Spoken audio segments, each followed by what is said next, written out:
வணக்கம் நேயர்களே, நீங்கள் பார்த்துக் கொண்டிருப்பது இன்னைக்கு ஏன் நாளைக்கு பார்க்க மாட்டாங்களா? வணக்கம் நேயர்களே, நீங்கள் பார்த்துக் கொண்டிருப்பது மூடர் மூளை. நான் உங்கள் யோகேஷ் கிருஷ்ணா. ஓகே. இன்னைக்கு வந்து ஆக்சுவலா இன்னைக்கு என்னன்னா, இது மாதிரி இன்னைக்கு இல்ல, இப்ப என்னன்னா, இந்த மாதிரி நல்ல வைப்ல உட்காந்துட்டு நிறைய பேசிட்டு வந்து உட்காந்துருங்க.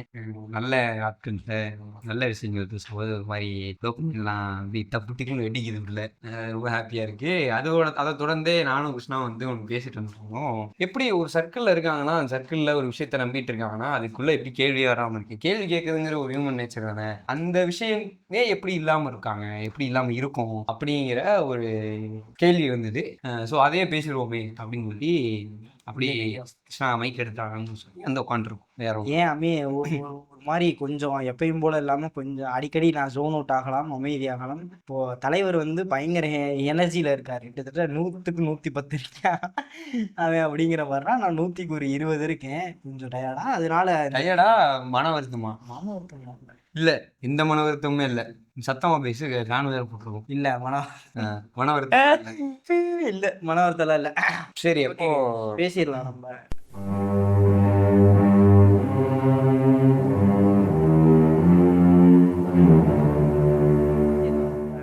அதுதான் கேள்விகள். அது அப்படி இருக்கும்போது முதல் கேள்வியா என்ன வந்திருக்கு அப்படின்னா, நம்பிக்கை ஏன் நம்பிக்கை இருக்கு, நம்பிக்கை ஏத்தி ஏன் கேள்வி கேட்க மாட்டாங்க அப்படிங்கறத அந்த டாபிக்னு வச்சுக்கோங்க. ஏன் நம்பிக்கை வந்து உருவாகுது, ஃபர்ஸ்ட் எப்படி உருவாகுது நம்பிக்கைங்கிறது? எப்படி உருவாகுது? எப்போ நீ தான் கேள்வி கேட்கற, நான் பதில் சொல்றேன். நான் கேட்கறது எப்படி உருவாகுது? ஓரளவுக்கு பாலிஷ் பண்ணி கொடுக்கக்கூடிய ஒரு ரீசன் வச்சிடறாங்க எல்லா நம்பிக்கை. அதை கேட்டே நம்ம ஏனதானு அது பெருசா யோசிக்காத தருணத்துல சரி ஓகே அப்படின்னு நம்பிடுறோம். இது இப்படிதான், இதுதான் ரொம்ப சிம்பிளான வேலை சொல்றதுன்னு வச்சுக்கோ. இது வந்து ஒரு பெரிய கூட்டத்துக்கு கொடுக்குறதோ, பெரிய கூட்டத்துக்குன்னா அதுக்கு தகுந்த அளவுக்கு எஃபர்ட் போட்டு அந்த காரணத்தை ரெடி பண்ணும். இன்னும் பெரிய கூட்டம்னா அது இன்னும். ஸோ உங்க முன்னாடி இருக்க ஆட்கள் எவ்வளவுங்கிறத பொறுத்து உங்க எஃபர்ட் மாறும். இப்படிதான் நம்பிக்கை உருவாயிருக்கும். நான் நீங்க எப்படி ஃபேக்டுகள் மாதிரி ஒரு விஷயங்கள்னு வச்சுக்கேன். உண்மைனா நான் ஒரு பொய்யை சொல்லி நீ எல்லாரும் நம்ப வைக்கணும்னா அது முழுக்க பொய்யா இருக்கக்கூடாது. அதுல ஒரு ஒரு சின்ன எசன்ஸ் ஆஃப் உண்மையும் கொஞ்சம் உண்மை. ஆமா, அதையும் போய் சொல்லுவோம். 4 உண்மை சொல்லிட்டோம்னா அது 6 4ன்னு சேர்ந்து அது அப்படியே எல்லாம் உண்மை. அந்த மாதிரி சொல்லணுமா? 4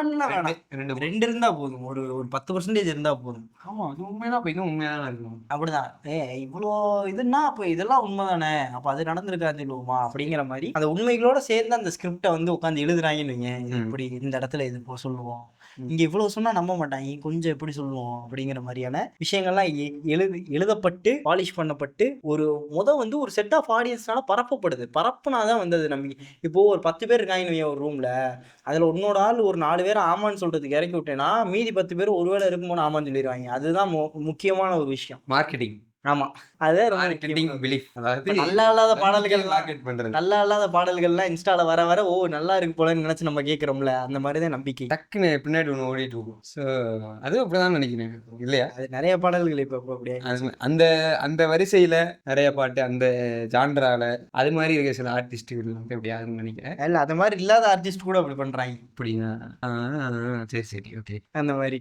சரி, அப்படியே ஒரு நம்பிக்கை வந்துருது, அது ஓகே. ஏன் அதை கொஸ்டின் பண்றது? ஏன் எல்லாரும் அந்த பாட்டு கேட்கிறோம்? அதான் சொல்றீங்க. இப்போ அதேதான், மறுபடியும் அதேதான் வச்சுக்கேன். நீ ஒரு 4 பேரை இறக்கி விட்டு அந்த 10 பேர் இருக்க ரூம்ல வந்து 10 பேர் இல்ல, ஒரு 20 பேர் வச்சுக்க, மெஜாரிட்டி அதிகம். நம்மளே 4 பேர் இறக்கி விடுறோம்னு வச்சுக்கோ. அந்த 4 பேர் இல்லாம மீதி 16 பேர் இருக்காங்களா, அதுல 10 பேர் நல்லா இருக்குன்றாங்க, மொத்தம் 14 பேர் நல்லா இருக்குன்றாங்க, ரைட்டா? மீதி 6 பேர் மட்டும் தான் இருக்காங்க. அந்த 6 பேர் வந்து அவங்களுக்கு அது பிடிக்கல, இது எதுவும் நம்மள பண்றாங்க அப்படிங்கிற மாதிரி கேள்வி எழுப்புது. அவங்களால கேட்க முடியுமா? அந்த இடத்துல கேட்டா என்ன ஆகும்? அடிச்சிருவாங்க. மெஜாரிட்டி அவங்க அந்த மாதிரியான ஒரு சூழ்நிலையில மாட்டிக்கிறா. இன்னொன்னு, அதனால கொஸ்டின் கேட்கறது. இன்னொன்னு, இந்த எதிர்க்கிறவன் இருக்கான் தெரியுமா, நல்லா இல்ல, இது வந்து டவுட், ஏதோ இன்னமும் பொய்யா இருக்கே அப்படிங்கிற மாதிரி நினைக்கிறவங்க எல்லாரும் தனித்தனியா இருக்காங்க. இப்ப நான் இருக்கேன்னா இன்னொருத்தன் போய் நான் பேசினாதான் தெரியும், கண்டுபிடிக்காம வேண்டியது போய் பேசி நல்லா இல்லைன்றான்டா இவன் அப்படின்னு சொல்லி இழுத்து போட்டு அடிக்க ஆரம்பிச்சிட்டாங்க. அது ஒரு மாதிரி சங்கடமா போயிருங்கனால அதை ஓப்பன் அப் ஆகல. எல்லாருமே தனித்தனியா இருக்காங்க. சேர்ந்தாங்கன்னா 6 பேருங்கிறது ஒரு நம்பர், 6ங்கிறது ஓகேவான ஒரு நம்பர். ஆனா அந்த 6 பேர் தனித்தனியா இருக்காங்க. அப்போ ஒரு ஆள் தான் 19 பேர் ஒரு ஆள், எல்லாருமே 19 பேர் ஒரு ஆள் நினைச்சுக்கிட்டு இருக்காங்க. அதுதான் வந்து அதனாலதான் கேள்வி கேள்வி கேட்க மாட்டாங்கன்னு இல்ல, கேட்க கேள்வி முடியல, வந்தும் அமைதியா இருக்காங்க. கேட்க முடியல. முடியாத கேட்டேன் கேள்வி கேட்டேன் நான். அப்படின்ற ஒரு கேள்வி வர்றது தப்பா? தப்புன்னு. ஏன் தப்புங்க? ஏன்னா நீ வந்து இது இது வந்து ஏன் தப்பு இல்லை அப்படிங்கறது கேட்க. இதுக்கு முன்னாடி கேட்கல சொல்றேன். அதான் நான் ஏன் தப்பு இல்லை அப்படிங்கறத சொல்றேன். நம்ம இதுக்கு முன்னாடி பேசும்போது ஓவர் திங்கிங் ஒன்று பேசுறோம். மனித மூளை வந்து அப்படிதான் இயங்குது, அதனாலதான் பரிணாம வளர்ச்சி அடைஞ்சிருக்கும் அப்படிங்கிறது. ஆமா, எங்க நீ யோசிக்க ஆரம்பிக்கிறியோ அங்கதான் உனக்கு கேள்வி வரும். ஓவர் திங்கிங் வந்து கேள்விகளையும் பிரச்சனைகளையும் தான் உருவாக்குது அப்படின்னு சொல்லி சொன்னாங்கல்ல, அதையும் இதுவும் கனெக்டிங். சோ யோசிச்சா கேள்விகள் தான் நிறைய வரும். அப்போ கேள்வி வர தப்பு இல்லை. யோசிக்க தப்பு இல்லைங்கும் போது கேள்வி வர்றது தப்பு இல்லை, கேள்வி வர்றது தப்பு இல்லைங்கும் போது அது எவ்வளவு அவசியமா இருக்கு. அதனாலதான் பரிணாம வளர்ச்சி அடைஞ்சிருக்கோன்ற. கேட்டா என்ன நடக்குது? கேட்டா சப்போஸ் நம்ம கேட்டுட்டோம், அது இந்த 6 பேர்ல வந்து எவனோ ஒருத்தன் தைரியமா வந்து கேட்டுட்டான், என்ன இது இப்படிலாம் இல்ல, இது மோஸ்ட்லி எங்க நடக்கும் அப்படிங்கறத சொல்றேன். நம்ம இப்ப பெரிதளவுல நம்பிட்டு இருக்க பிலீஃப்ஸ் எல்லாமே மக்களே சின்ன வயசுல இருக்கும்போது நமக்கு சொல்லப்பட்ட பிலீஃப்ஸா தான் இருக்கும். அது வந்து ரிலீஜியஸா இருக்கலாம், இல்ல வந்து ஒரு சில பேர் வந்து கேஸ்ட்ல நம்பிக்கிட்டு இருப்பாங்க. அது இல்லாம அது ஒரு பெரிய மேட்டர் இருக்குங்க. என்னன்னு கொள்கைங்கிற ஒரு விஷயம், நம்பிக்கைக்குள்ள கொள்கை அப்படிங்கிறது ஒரு கொள்கையை தான் நம்பிக்கிட்டு இருக்காங்க அப்படிங்கிறது ஒரு இந்த நம்பிக்கை கூட அது கொஞ்சம் கொள்கையை கம்பேர் பண்ணும்போது நம்பிக்கை வந்து கொஞ்சம் அதோட வலிமைங்கிறது கம்மியோ அப்படின்னு தோணுது. ஓகேவா? நம்பிக்கைங்கிறது தனியாளை பொறுத்தே இருக்கு. அது வந்து கூட்டமா ஆகிறது அது அடுத்த கட்டம்னு வச்சுக்கோ. கொள்கைங்கிறது எப்பயுமே கூட்டத்தை சார்ந்துதான் இருக்கு. கொள்கை தனியாளோடதே கிடையாது. அதுக்கு ஒரு கூட்டம் கண்டிப்பா இருப்பாங்க. அப்போ இது ஒரு பெரிய இதா இருக்குல்ல. கேபர் அவரோட சங்கிலி கட்டி கொண்டு இது கொள்கைன்னு சங்கிலி கட்டிட்டு வந்துட்டு இருக்காங்க அப்படிங்கிற மாதிரி என்ன சொல்றது. இந்த கேள்விகள் கேட்கக்கூடிய ஆட்களுக்கும் இந்த கேள்விகள் வரக்கூடிய எண்ணத்துக்கும் ஒரு பெரிய வில்லனா பெரிய வில்லனா வந்து இந்த கொள்கை தான் இருக்கும். அதுதான் சொல்றேன். இப்போ ஃபர்ஸ்ட் வந்து கேள்வி கேட்டா என்ன நடக்கும்ங்கிறத சொல்லிடுறேன். அப்புறம் இந்த வில்லன் கான்செப்ட் வரேன். முதல் விஷயம், சின்ன வயசுல இருக்கும்போது தான் நமக்கான இந்த கொள்கைகளோ நமக்கு எப்ப தெரிய வருது அப்படிங்கிறது ஒண்ணு இருக்குன்னு வைங்க. நமக்கு ஒருத்தர் வந்து சொல்றாரு அப்படின்னா அவர் எப்படியுமே நம்மளோட சின்ன வயசுலனா கொஞ்சம் வயசு அதிகமான ஆள், நம்ம அப்பாவா இருக்கலாம், நம்ம மாமாவா இருக்கலாம், இல்ல வந்து நம்ம ஃப்ரெண்டோங்க அப்பாவா இருக்கலாம். அந்த மாதிரி அந்த வயசுல இருக்கவங்க தான் நம்மள்ட்ட இந்த மாதிரி விஷயங்கள்லாம் இன்ட்ரோ பண்றாங்க, சொல்றாங்க அப்படின்னு வச்சுட்டு அப்பா அம்மா அந்த மாதிரி அவங்க கிட்ட போய் நம்ம கேள்வி கேட்கிறோம். உதாரணத்துக்கு ஏதோ ஒரு கதையில இந்த கடவுள் வந்து இப்படி பண்ணாருப்பா அப்படிங்கிற மாதிரி ஒண்ணு சொல்றாரு. அவரே அப்படி பண்ணாரு, எப்படி பண்ணிருக்கலாமே, இவ்வளவு ஈஸியா தானே இருக்கு, அவர்தான் கடவுள் இல்ல, அவரே அப்படி பண்ணாரு அப்படின்னா என்ன நடக்கும்? தவிர்த்துருவாங்க, கடந்துருவாங்க. முதல் விஷயம். இன்னொன்னு, ஒரு சில விஷயத்துல என்ன பண்ணுவாங்க, கொஞ்சம் குண்டக்க கேள்வி, இது கடவுள் விஷயம்னு வச்சு கதை வாட்டாத சண்டை வரும் அப்படின்றாங்க. ஏன் ஆட்டுனா என்ன அப்படின்னு ஆட்டிக்கிட்டு இருக்கேன், பொட்டனியோட ஒரு அடி அடிச்சு போடா கேட்கணும் அப்படின்றாங்க.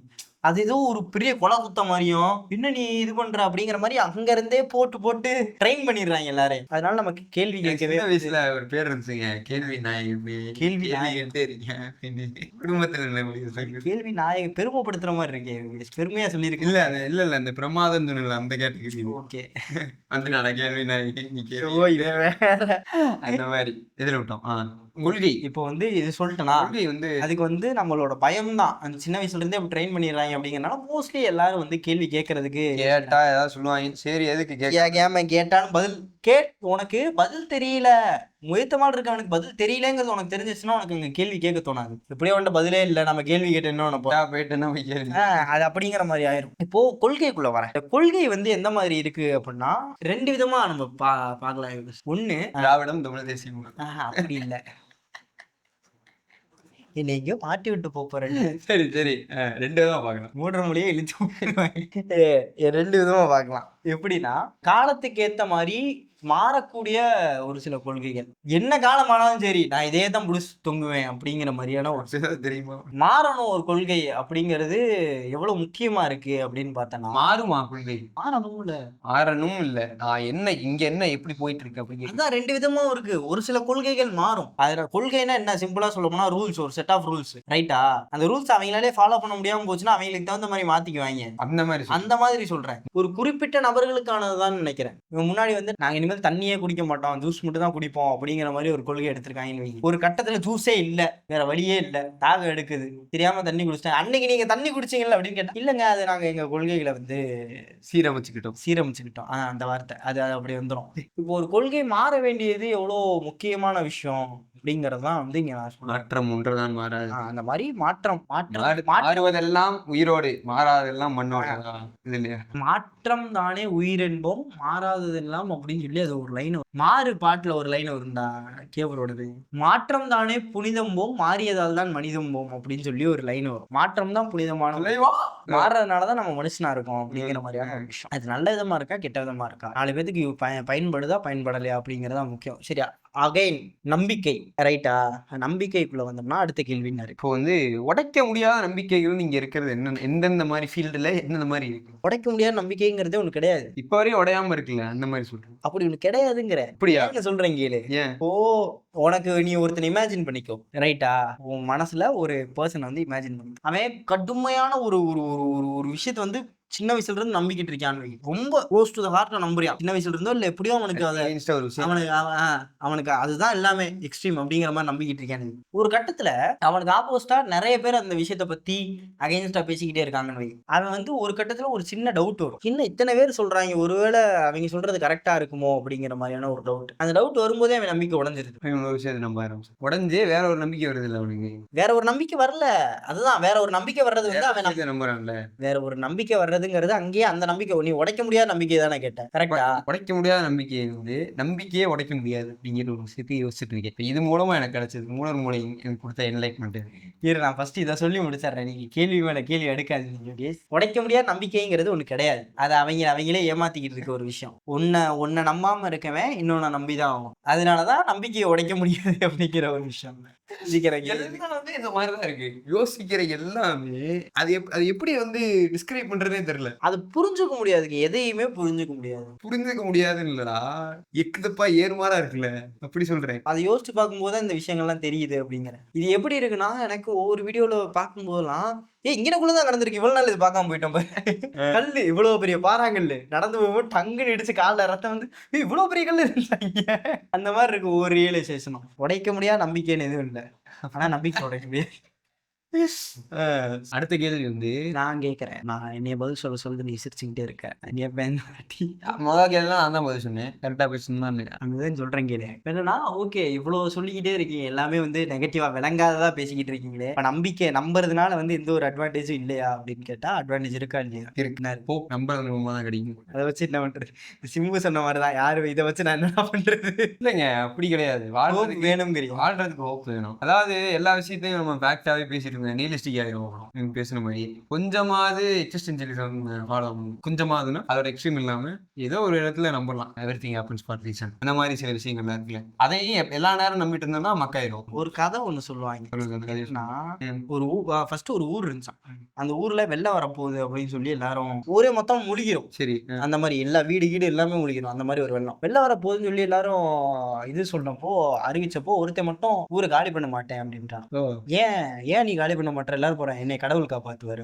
சரி ரைட்டு அப்படின்னு சொல்லி இவங்க விட்டுட்டு எல்லாரும் காலி பண்ணிட்டாங்கன்னா, அதுக்கப்புறம் அதே மாதிரி வெள்ளம் வந்துருச்சான். வெள்ளத்துல இவன் தத்தளிச்சுக்கிட்டு இருந்தான். தத்தளிச்சுட்டு இருக்கும்போது ஒரு கை கொடுத்தாரு, அந்த மாதிரி வாப்பா ஏறுப்பா அப்படின்னு சொன்னேன். ஏய் போடா, என்னை கடவுள் காப்பாத்துவாரு அப்படின்னு சொல்லிட்டு அவன் போயிட்டான். இன்னும் தெரியாது மண்ணு.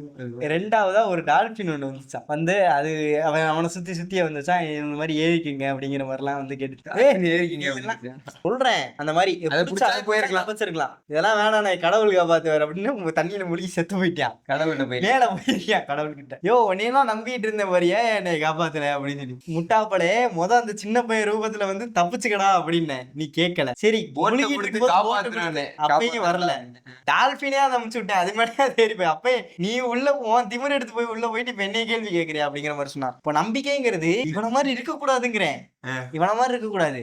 அந்த பையன் சொல்றான் தெரியுமா, அப்படின்னு சொல்லி நல்ல வேலை நமக்கு இப்பயா சொன்னாரே கடவுள் காப்பாத்திட்டாரு அப்படின்னு சொல்லி தப்பிச்சிருக்கணும். இல்லையா போட் வந்துச்சா, கடவுள் தான் கடவுளா பார்த்து திமிங்கிற வரைக்கும் உனக்கு வாய்ப்பு. அதாவது அங்க யோசிக்கிறதா இருக்குன்ற. இப்போ நம்பிக்கைய ஏன் இது கடவுளா இருக்கு நம்பலாங்கிறது, ஏன் இது கடவுளா இருக்க கூடாது அப்படி அதை உடச்சு அவன் யோசிக்கல. கடைசி வரையும் கடவுள் காப்பாத்துவார், அதை மட்டும் குருட்டுத்தனமா நம்பிக்கிட்டு இருந்தான். மூடர்லாம் வந்து விவரமான ஆட்கள், அதனால குருட்டுத்தனமா அதை மட்டும் நம்பிக்கிட்டு இருந்தனால அவன் செத்து போயிட்டான். இதுதான் வந்து ஒரு கதை சுருக்கம். நம்பிக்கை வந்து அந்த அளவுக்கு இருக்கலாம், ரொம்ப அந்த அளவுக்கு இருக்கக்கூடாது, டேஞ்சர். சொல்லுங்க அடுத்து. ரொம்ப நாளா தலைவனை பத்தி பேசவே இல்லை, தலைவனை மிஸ் பண்றேன் ரொம்ப வீடியோல அப்படிங்கிறதுல இந்த தடவை தலைவனை ஆக்சுவலா உங்கள்ட்ட இந்த போஸ்டே நான் காட்டினேன்னு நினைக்கிறேன். போஸ்ட் நல்லா பாத்துக்கிங்க. இது வந்து ஒரு தடவை சொன்னேன், ஞாபகம் இருக்கான்னு தெரியல உங்களுக்குலாம். புத்தரை வந்து பேசிக்கிட்டே இருக்கும், அவருக்கு இங்கே ஒரு போஸ்ட் எல்லாம் போயிருச்சு அப்படின்னு. அதுக்காக ஒட்டின போஸ்டர் தான் இது. இப்போ புத்தரை ஏன்டா சொல்கிறேன் அப்படின்னா, எதையுமே நம்பாதீங்கன்னு சொன்ன புத்தர் நம்பிக்கையை பற்றி என்ன சொல்லியிருக்காரு அப்படிங்கிறத தான் எடுத்து வச்சிருக்கோம். அதை வந்து ஆக்சுவலாக என்னன்னா, எதையுமே நம்பாதீங்கன்றதை தாண்டி எதெல்லாம் நம்பக்கூடாதுன்னு அவர் ஒரு லிஸ்ட்டு கொடுத்துருக்காரு, ஒரு ஷார்ட் லிஸ்ட். அதை தெரிஞ்சுக்கணும்னா நீ அதை ஃபாலோ பண்ணிட்டு லிஸ்ட் எனக்கு பண்ணு. முதல் விஷயம் புத்தர் என்ன சொல்றாரு, முதல் விஷயம் அப்படின்னா, முதல்ல அவர் வந்து எதை நம்பாதீங்கன்னு சொன்னாருன்னா, பாரம்பரியமா ஒரு விஷயத்தை ஃபாலோ பண்ணிட்டு இருக்கோம்ல, அதை நம்பாதீங்க. கேள்வி கேளு, ஏன் இந்த பாரம்பரியத்தை ஃபாலோ பண்றோம்? நம்பாதனா நம்பாம நீ அதை ஃபாலோ பண்ணாம போயிடு அப்படிங்கிற மாதிரி சொல்றது. கொஸ்டின் கேள்வி எவ்ரிதிங். ரெண்டாவது என்ன நீங்க காமன் ஒப்பீனியன் அப்படின்னு ஒண்ணு இருக்கு. முன்னாடி பேசுறோம் பாத்தீங்களா, அந்த பாட்டு எல்லாரும் பிடிக்குதுன்னா ஏன் பிடிக்குது, இவ்வளவு பேருக்கு எப்படி பிடிக்குது, என்ன உனக்கு பிடிச்சிருக்கு இந்த பாட்டு அப்படின்னு கேள்வி கேட்கணும். எதனா காமன் ஒப்பீனியன். கூட்டமா ஒண்ணு வந்து ஒருத்தர் சொல்றான், எல்லாரும் சொல்றாங்க, கூட்டமா வந்து ஒரு விஷயத்த சொல்லி நம்பு அப்படின்னா ஏன் நம்பணும், எதனால இதை நம்ப சொல்ற அப்படிங்கிற கேள்வியை கேட்கணும். இப்போ மூணாவது என்ன சொல்றாருன்னா, திரும்ப சில ட்ரிகர் வாங்கி நினைக்கிறேன், இல்ல அந்த மாதிரி ஆட்கள் மட்டும் இல்ல, என்ன புரிஞ்சுக்கிற ஆட்கள், அத்தாரிட்டி ஆஃப் சாக்ரெட் டெக்ஸ்ட். ஆக்சுவலா என்னன்னா, இந்த சாக்ரெட் டெக்ஸ்ட்னா சாக்ரட்டிஸ் இல்லை, இந்த ஜோக்கை பண்ணாத, இந்த மாதிரி ஜோக்கெல்லாம் எடுத்துட்டு வர நான் 1000 தடவை சொல்லிட்டேன். சாக்ரெட் டெக்ஸ்ட் அப்படின்னா என்ன தெரியல. தம்மபதம், புத்தர் சொன்னதே தம்மபதம், பைபிள், அந்த மாதிரி குரான், இந்த மாதிரி புனித நூல்கள் இருக்குல்ல, அதெல்லாம் அங்கே நம்பாத, அதெல்லாம் கேள்வி கேளு. இப்போ வந்து புத்தர் வந்து கேட்கிறாரு, புத்தர் வந்து சொல்றாரு எல்லாத்தையும் கேள்வி கேளு அப்படின்னு சொல்றாருன்னா அதை நம்ப கூடாது, அவரை கேள்வி கேளுங்க. ஏன் எல்லாத்தையும் கேள்வி கேட்க சொல்றீங்க சொல்லி புத்தர் சொல்லியிருக்காரு. அதுக்கப்புறம் வந்து புத்தரே சொல்லியிருந்தாலும் சரி, ஏன் நம்ம பாக்கல, ஒரு விஷயம் சொல்லும் போது நல்லா இருக்கு, கேட்கும் போது நல்லா இருக்குங்கிறதா நம்புறது. ஏன்டா இது ஏன்டா நல்லா இருக்குன்ற, நல்லா இருக்குல்ல, இதெல்லாம் இருக்குல்ல, 4 பேருக்கு நல்லது, நான் எதுவுமே தப்பு இல்லை, அதெல்லாம் கேட்கும்போது நல்லா இருக்கும். ஆனா அது நம்ம அதெல்லாம் எதிர்த்து நீ வேலை நாய்க்கிறாய் சுத்தி இருந்தான்னு என்ன பண்றது, தப்பு. சும்மா அவர் மனிதர் நல்லா ஒரு ஆறாக்கா ஒரு படம் இருந்தாரு, பார்த்து ரசிச்சா கிளம்பி வந்துட்டோம், அவ்வளவுதான். வேலை நாய்க்கிறாங்களா ட்ரை பண்ணக்கூடாது. 5வது விஷயம், ஒருத்தரோட கரிஷ்மா, ஒருத்தரோட ஆறாக்காக அவரை வந்து நம்புறது. இது வந்து நான் சொல்றேன், இப்ப நடந்துட்டு இருக்கு ஊர்ல, டெமோக்ரஸியில் அதை பேசணும்னா இப்ப இதை பேசணும். இப்போ ஒருத்தர் வந்து என்ன சொல்ற, ரொம்ப பெரிய ஆளு, சரி இவ்வளவு பெரிய ஆளு, இவரெல்லாம் தப்பு பண்ணியிருக்க மாட்டாருப்பா, இவ்வளவு பெரிய சொல்லியிருக்காரு, அவரு போய் தப்பா சொல்லுவாரா? கரெக்டா தான் இருக்கும், அவர் சொன்னா கரெக்டா தான். ஒருத்தரை குருட்டுத்தனமா நம்பியிருக்கூடாது. எவ்வளவு பெரிய ஆளா இருந்தாலும் என்ன ஆனா எவ்வளவு அழகா பேசுறாரு, அவர் சொல்றதா எவ்வளவு பெரிய ஆளா இருந்தாலும் எண்ட் ஆஃப் த டே எல்லாரும் மனுஷங்க அப்படிங்கறத மட்டும் மனைய. ஆஃப்டர் ஆல் எல்லாரும் புறங்களிலிருந்து வந்தவர்கள் தான், அதனால அதோட ஜெனடிக்ஸ் கண்டிப்பா இருக்கும். எவனையும் நம்பாதீங்க, எல்லாரையும் கேள்வி கேளுங்க. இதே மாதிரி ஓஷோ ஒன்று சொல்லியிருக்காரு, ஏன் நம்ப கூடாது அப்படிங்கிற மாதிரி சொன்னா, ஒருத்தரையோ இல்ல ஒரு விஷயத்தையோ நீங்க அளவு கடந்து நம்புறீங்க அப்படின்னா அந்த இடத்துல நீங்க அடிமை ஆகுறீங்க அப்படிங்கிற மாதிரி சொல்றாங்க. அங்க நீ ஸ்லேவ் ஆயிடுற. உனக்கு ஃப்ரீடம் வேணும் அப்படின்னா உனக்கு கேள்வி இருக்கணும். நீ வந்து ஒரு விஷயத்தை எதிர்த்து அது ஏன் நடக்குது அப்படிங்கிற கேள்வி இருக்கு. எதிர்க்கிறது இல்ல, பேசிக்கா சந்தேகத்தை தீர்த்துக்கிறது தான், என்ன தெளிவுபடுத்துறது. அந்த நீ ஒரு ஃபேக்ட் சொல்றேன்னா அது கேள்வி கேட்க கேட்கதான் அது இன்னும் தெளிவா உண்மையான உண்மை என்ன அப்படிங்கிறது வந்து வெளியே உண்மையான உண்மையை தெரிஞ்சுக்கிற வரை கேள்வி கேளுங்க. இல்லைன்னா ஒரு விஷயத்த நம்பினீங்கன்னா அடிமையாயிருவீங்க அப்படிங்கிற மாதிரிதான். அதனால நம்பிக்கை வந்து கொடூரமானது. உங்களுக்கு எதுவா இருந்தாலும் சரி, யாரா இருந்தாலும் சரி, எந்த ஒரு விஷயத்து மேலயா இருந்தாலும் எவனையும் நம்பாத, என்னையும் நம்பாத, கேள்வி கேளுங்க. இப்ப நாங்க சொன்னதே கூட நம்பாம இதுல ஏதாவது உங்களுக்கு ஒரு கேள்வி, எப்படி நீ எப்படி சொல்லலாம் அப்படிங்கிற மாதிரி கேள்வி இருந்துச்சுன்னா கீழே கமெண்ட்ல சொல்லுங்க, நாங்க ரிப்ளை பண்ணுவோம். நிறைகள் இருந்தா உங்க நண்பர்கள்ட்டையும், குறைகள் இருந்தா எங்ககிட்டையும் பண்ணுங்க. இதே மாதிரி அடுத்த வாரம் இன்னொரு வீடியோல வந்து அதுக்கு முன்னாடி ஓபிஎஸ் நேயர்களே, நேயர்களை வந்து நல்லா இல்ல என்ன, நீங்க நல்லாதான் இருக்கு, இருந்தாலும் அவன் சொன்னது அதனால அவர் சொல்லலாம் இருக்கு இல்லைங்க. நேயர்களே யாருமே பயன்படுத்துறது இல்லை, இப்ப அதனால நம்ம பயன்படுத்துறோம். இன்னொன்னு புதுசா ஏதாவது பேசுவோம், புதுசா ஏதாவது சொல்லி கூப்பிடுவோம் அப்படிங்கிற மாதிரி யோகேஷ் யோசிச்சார். சொல்லுங்க.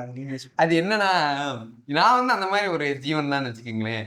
சரி, என்ன மாதிரிதான் நீங்களும் இருக்க போறீங்க, அதனாலதான் நான் பேசல உட்காந்து கேட்டுட்டு இருக்கீங்க, அதனால உங்களையும் அதே பேரை வச்சு கூப்பிடலாம் அப்படிங்கிற இதுல இனிய கேபி வராக்களே அப்படின்னு இருந்து நீங்கள் அன்புடன் அழைக்கப்படுவீர்கள் அப்படின்னு சோல்ஜர், மங்கீஸ், அந்த கேபிபராஸ், நம்மளாம் கேபிபரா.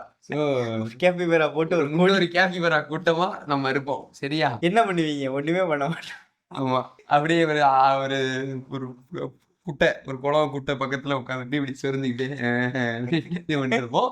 ஓகே கேபிபராக்களே, அடுத்த வீடியோல சந்திப்போம். அதுவரை விடைபெற்றுக் கொள்வது நான் உங்கள் கிருஷ்ணா, யோகேஷ். இது உங்கள் மூடர் மூளை. பாய். பவனமல்லிய கட்டிக்கவா, பவனமல்லிய கட்டிக்கவா.